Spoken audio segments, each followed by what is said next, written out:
কয়েকদিন আগে সচিবালয়ে আগুন লাগলো। এই আগুন লাগার অর্থটা কি আপনারা কি জানেন?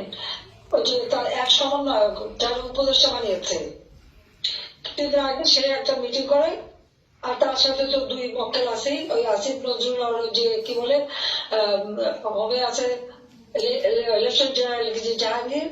আচ্ছা, এরা মিটিং করে তারা হাসান আরিফ সাহেব এলজিডির দায়িত্ব ছিল, তাকে বলে এই মন্ত্রণালয়টা ছেড়ে দিতে হবে, তাকে মন্ত্রণালয়টা তার হাত থেকে কেড়ে নেয় এবং এরা সেই মন্ত্রণালয়ের দায়িত্ব নেয়।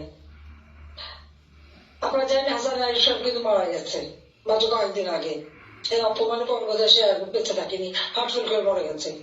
কিন্তু এরা যখন মন্ত্রণালয়ের দায়িত্ব নিল, আজকে আপনারা দেখেন সেই তাদের 3 জন যে মন্ত্রণালয়ের দায়িত্বে, সেখানে রাত্রবেলা আগুন লাগলো, রাত 1টা-1:30টার সময় সে চুলায়। বাংলাদেশে কোনোদিন এই ধরনের ঘটনা আগে ঘটেনি, এই আগুন কিভাবে লাগলো? আর আমার প্রশ্ন হচ্ছে, এই রাত্রে 1টা-1:30টার সময় এই তত্ত্বাবধায়ক উপদেষ্টারা ওখানে কি করছিল? তারা ওখানে কেন ছিল?